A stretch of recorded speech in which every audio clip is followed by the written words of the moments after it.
everybody. Welcome back to our podcast. I am Kelly Birmingham. This is our podcast, a retrospective look across the autism spectrum, chronicling and talking with people about my 25 plus year career working in the field with autism. I am sad to say my partner in crime, Jen Lucero, mother to Dylan and Ethan, is out sick today. Her whole family has got this bug that's going around.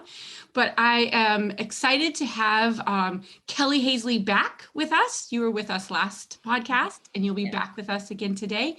And Kelly, you are mom to 3 children, 2 of which are on the spectrum. Welcome back. Thank you. It's nice to be here again. Will you do me a favor for those? Go ahead. I'm sorry. For those who had not heard our last podcast, tell our listeners a little bit about yourself. I do have 3 kids, like you said. My oldest is on the spectrum and he's an adult now. He's 20. Wow. I have a daughter stuck right in the middle. She's 18. She's my neurotypical child. And my youngest is 11, also on the spectrum.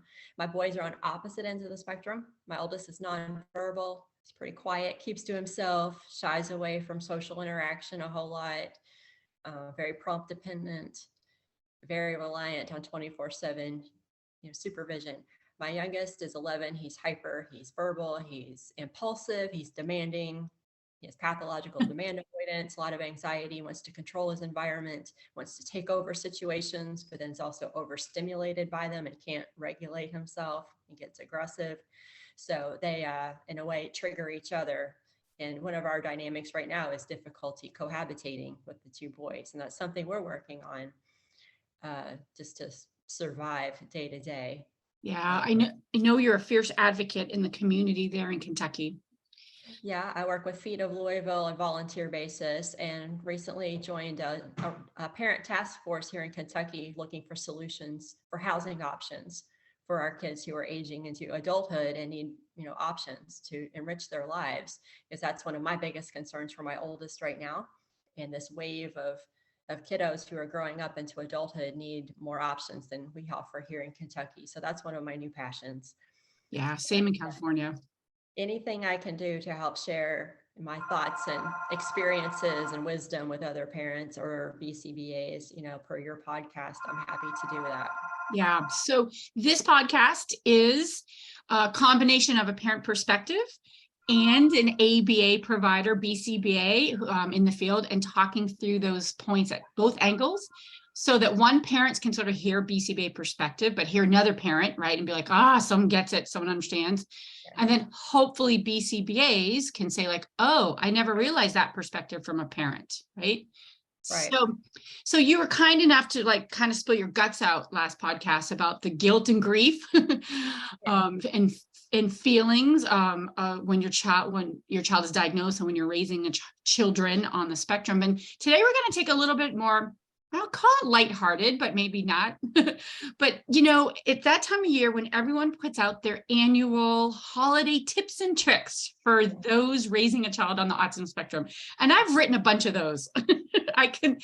I've written a bunch of blogs for Chalk Hospital here and UCI and in the newspaper, and I've written them early on in my career. And as I've gotten older and maybe more experienced and or cynical, they come out every year and they're, pretty little colors and say, here are your top 10 tips to survive the holiday.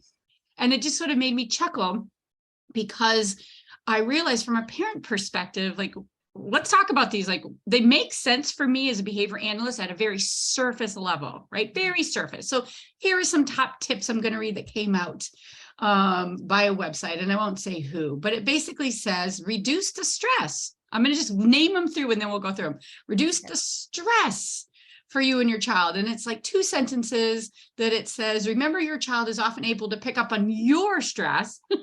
Right? So now we're going to parent shame your stress. And keep the chaos level to a minimum. All right. So now it's 1, your parents' fault. 2, bring a bag of familiar items or games when you go to a new place. It's okay to ask for help. Create a safety plan in a quiet place.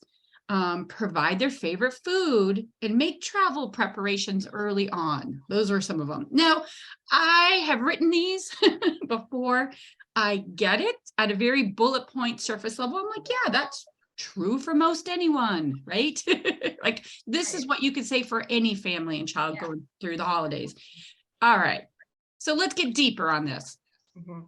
I know that you had shared that you had a holiday season, I think it was last year, that was really stressful, and how you're reframing and changing that. Mhm. Tell our listeners the real tips here. Well, that list you read off is bullet points that you Yeah, said could apply to any parent. yeah, You could say that to a parent of a toddler, you know, yep, and you're talking to parents in an insulting way, like, yeah, I know that about my child. You know, you're telling me things I already know. So if those bullet point lists, I think, are sought out by parents who might be new to yep, autism or newly diagnosed, and they're like, well, it's just not very practical. If I'm 20 years in, yeah, I know all that, and I know how to plan for my child if we're going to go somewhere to an event. I know he needs a place to escape to. We might right. just have plan B where we escape altogether, and that's usually our method. Um, don't tell me to take him a fidget toy. Okay, if he is on the verge of becoming so overwhelmed he's about to scream or rage or throw something, try handing a fidget toy to a child who's on the verge of a meltdown and duck, because it's going to come back at you. Yeah, You know, now it's a weapon. it's insulting almost to the client, the child. I'll say child, but I mean child or adult, Yeah, because they don't outgrow their triggers or their social anxieties or difficulty managing these situations. And often have thought in my own mind, I feel like it's patronizing to my oldest to say, "Oh, let's go find a quiet space to sit down." He knows I'm redirecting him away from all of his triggers, and I think in a way it makes it even worse. He just wants to leave. mm-hmm. This is where I think we have to really set boundaries for ourselves as parents, but also for our child, again, adult or child, and be willing to just have a plan that's more practical. And that's going to look different for every family. Every Yeah, family, trust your gut, know what is going to work best for your family. That might be saying, no, we're not going to attend your event this year. And I always like to remind you, don't have to give a plethora of excuses. You don't have to explain yourself. You can literally just say, this is what's best for our family right now. Because parents, not parents, grandparents, family members like to debate you. Well, he did great last year. yeah. You know, well, this year we're going to have the kids are going to be doing gingerbread houses. The kids will all, no, he's not part of the kids. Okay. I can't explain it to you. I don't have to. I can just say, this is what's best for our family right now. And even if a grandparent saw them last week and things were great, maybe he's in a different, more elevated height of, hyper emotional this week. Maybe if you have a PANS kid, he's flared this week. Right now is how I make my decisions, because I have to live in the right now. That's another survival mode that you can do as a special needs parent. You build your boundaries to create what peace you can, because that's the only thing you control. It's a very Eastern philosophical viewpoint of just live in the moment, but it's also an anxiety management tool to be present in this moment and control what you can control. And when you're a special needs parent, especially with autism or any type of neurological disorder, things feel out of control most of the time. And if you can control your life, your environment, your child's anxiety by not putting them in a stressful situation, you should do that for yourself. It's a self-care, it's a boundary you're setting to create your own family joy, whatever that looks like. And I know just before we started, we were talking about my joy and of the holidays for my family might look different than everyone else's. And that's okay. We're going to create our joy. Maybe going and doing some of the holiday events in the community is too much for our family, but we'll stay home in our jammies and watch a movie that they love. You might watch that movie 10 times in a row on a loop because they love it so much. I no longer worry that that's weird or that's, we watched the same movie 5 times. Are they happy? Are they peaceful? That's a win. I can sit here and look at my Christmas tree, sip on some cocoa or a glass of wine, and I feel that's my Christmas joy. My boys are happy. In fact, last night, my husband and I were talking about this topic and finding some joy in autism, and he, narrowed it down to sometimes it's simplicity. Keeping things simple creates our joy. Walking into the kitchen and seeing them, both over in the family room, sitting on the couch, peacefully watching a movie together. That was Wow. joy. That's a Yeah. huge win, or this is great. Just soak up this moment, A couple hours later, we had a little mini meltdown, but big picture of the day, it was a pretty good day, a Christmas kind of day. We wrapped a couple presents, we watched a Christmas movie, they had some candy canes for that. That's a joyful day, you know. Yeah. And if we have to, we will maintain that peace by not triggering them. I'm not going to put them in situations that trigger them and disrupt their joy. If they need to enjoy the holidays by hunkering down at home instead of going into big social environments that trigger them, I'm not going to put them through that for the sake of Aunt so-and-so who wants to see them for 5 minutes, or even if you have parents in your life still that expect everybody to be together to sit around the holiday table because they have this Norman Rockwell picture in their Right. mind, you have a right to say that just doesn't work for us. And I'm sorry, you're sad. I wish it did. Yeah. But we're going to do what's best for us. And that gets irritating too, because you feel like you have to make other people feel okay with your decisions. And sometimes you feel disrespected. Like, don't you know this is sad for us all the time? Yeah. If I decide to not attend a family event, it's not like I was like, oh, well, we're just not going to go. Sometimes we've spent all week going back and forth, like, well, let's go, but then we'll try to, leave early, or we're coming up with plan A, plan B, plan C, because we're trying to appease all the people who have expectations of us. And I think when sooner you can get over that, the happier you'll be. You'll be more confident in setting your boundaries because you're creating peace in your family. You're, in a way, it's like self-care. And self-care for your children. I feel like if my oldest could talk to me, if he could express himself, he would say, no, I hate going to stuff like that. The fifth person who tries to talk to me, I'm so over it, and he tells us that by grinding his teeth when he's starting to get overwhelmed. Yeah. His jaw is locked, he's grinding his teeth. And we sometimes have to intervene and with his boundaries and tell people, I think he's done talking, thank you for trying to include him, but I think he'd rather not be spoken to right now. Yeah. And I have to advocate for him in that way. That's his boundary that he can't set himself. And I've learned as a parent to set boundaries with my kids myself, just on the day to day. Like I said, my youngest is very demanding. He's very impulsive. And he doesn't know how to monitor his boundaries himself. 2 days ago, he demanded, I want to go to the trampoline park. I want to go to trampoline park. Okay, it was like 4:00 on an afternoon. I know it's crowded right now. Right. We've been there, done that, and Yep. it's awful. And if it's 11 or 12 in the morning, and they've just opened and there's not very many people there, it's one story. But when we get there and it's crowded, he's immediately overstimulated. People are in his space. He doesn't know how to navigate a toddler walking in front of him without getting mad, wanting to yell at him. And that isn't his fault. It's just his coping skills are immature. And he's, again, just overstimulated already. As a parent, I used to try to force myself to do that. Well, we'll just go. It'll be therapeutic. Last podcast, we talked about not everything has to be a teachable moment. Right. Hard lesson for me to learn. I can set a boundary for myself and say, no, we're not going to the trampoline park right now. I'm sorry. Maybe we'll go tomorrow. And then he's going to rage. He's going to get upset. He's going to have a meltdown. But I'm picking this meltdown as opposed to the meltdown that's happening at the trampoline park in public because he shoved a toddler out of his way and he's screaming and I'm like dragging him out by the hand like I'm kidnapping him. That's much worse. I'll let him rage at me at home for a little while and eventually he'll move on. Choose your a meltdown. That's a special needs parent boundary that you have to learn the hard way. Yeah.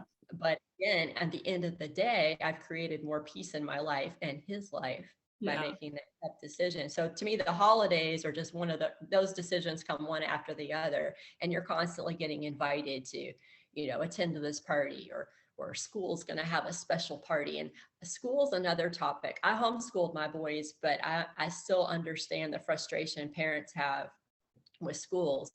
If I know you talked about having a client who was out of school today and it's rocked his world and he had 4 a.m. raged at his mom and hurt her.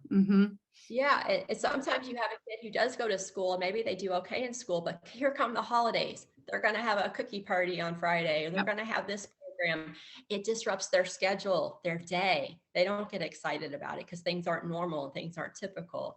And that's another situation where I think a parent, maybe, I don't know how to handle it. This would be different for everyone. Maybe it's okay to ask, can he just stay in the classroom with an aide and do something else instead of participating in the Christmas, pageant or whatever. Um, Again, I always think of it as finding peace. What's going to bring the most peace? Unless you're making a therapeutic decision and you think there's a moment that it would be therapeutic. Again, it's all about what's a personal decision for you, for your child, but not forcing yourself outside a comfort zone for the sake of other people. It's about keeping you and your child in their peaceful state to Yeah, enjoy life and enjoy the holidays. I wrote that down because I think as an ABA provider, right, for BCBAs listening to this, you've said a few things that I want to highlight. One is sort of like the holiday plan has to be individualized, right? These bullet point tips, fine. If you're just pulling up, want a quick snapshot, okay, but you have to expand on them and it has to be individualized. And then I really liked your point about determining what moments are going to be therapeutic learning opportunities and what moments are going to be like, we're just going to find the joy today and not have a therapeutic moment. And I think BCBAs struggle with this because I know,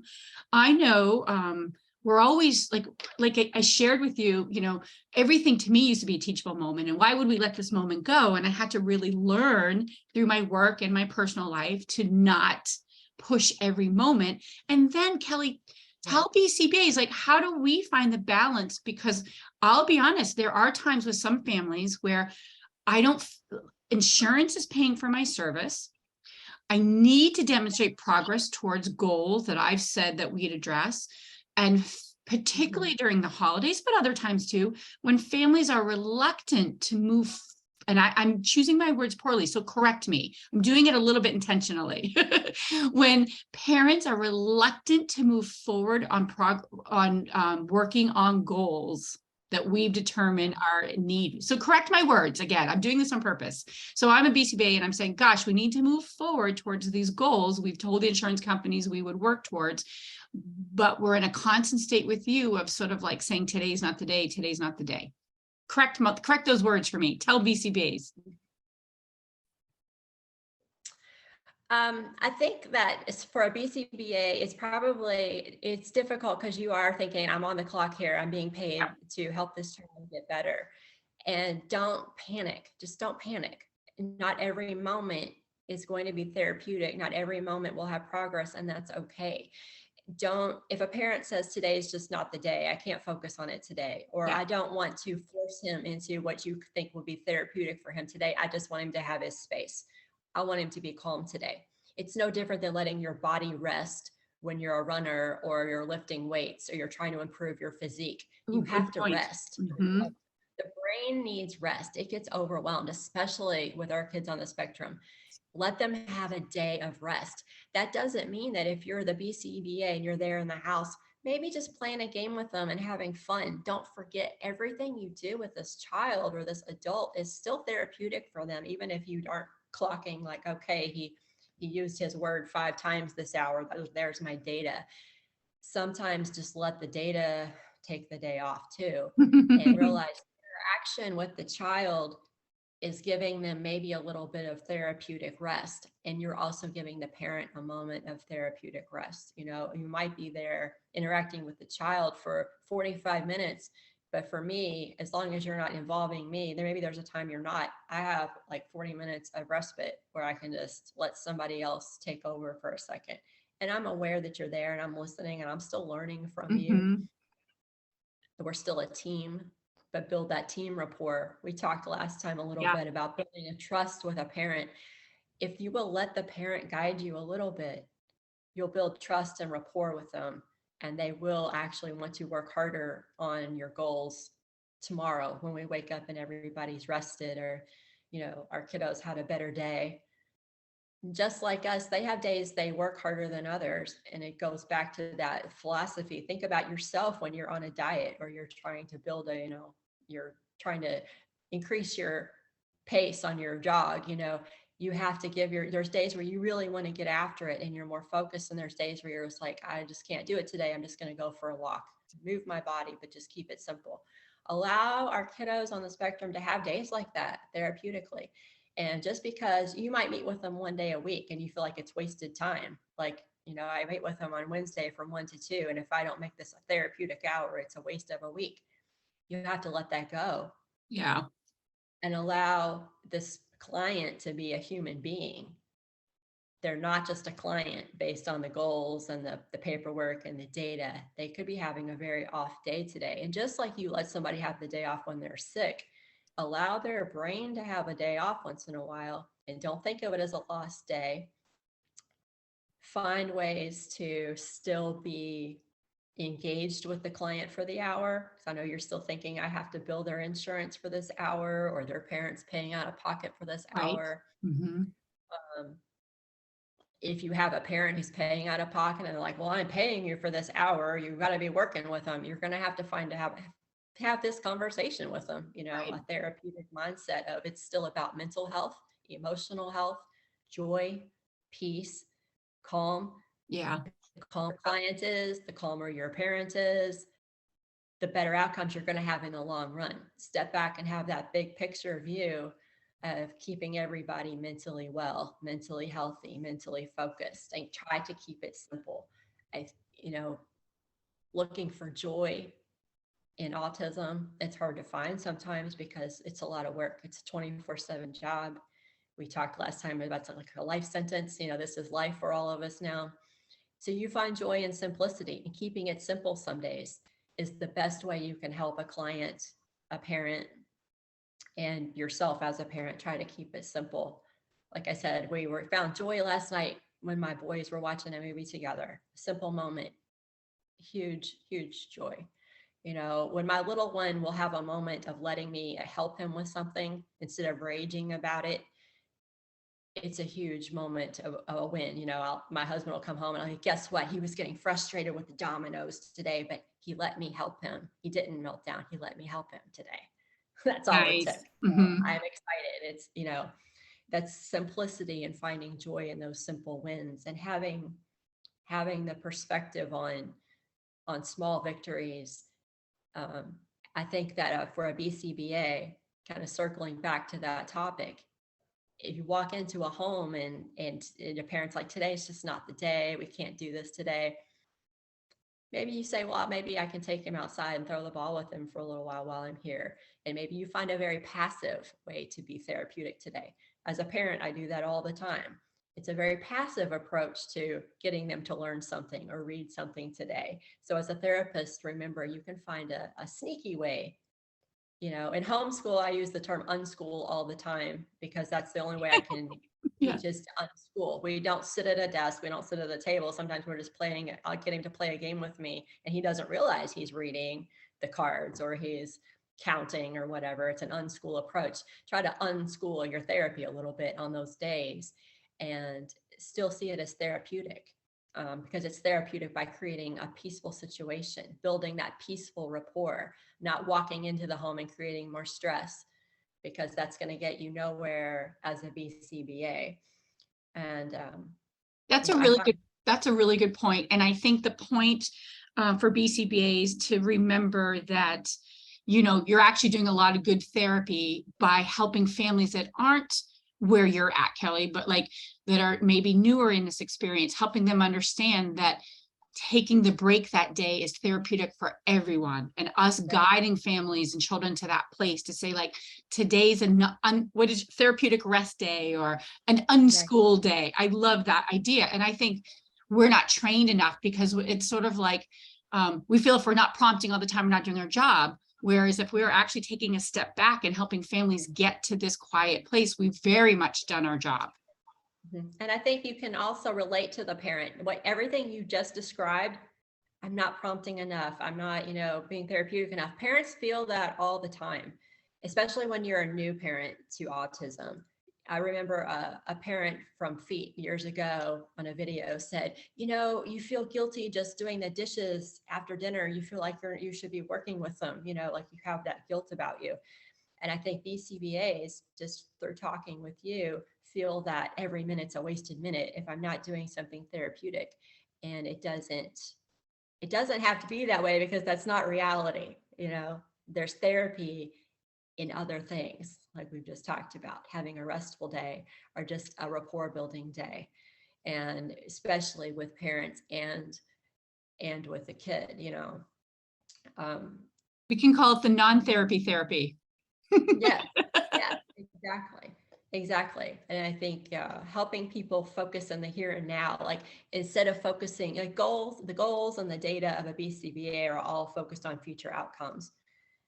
And you're thinking about pushing them towards the future and pushing towards improvement. Sometimes we all just need to be in this moment right here, in this moment, and how to navigate this current situation. Again, you walk into the house and the parent's like, he's just having a rough day. He's not gonna be able to do it today. I can't do it today. I'm spent.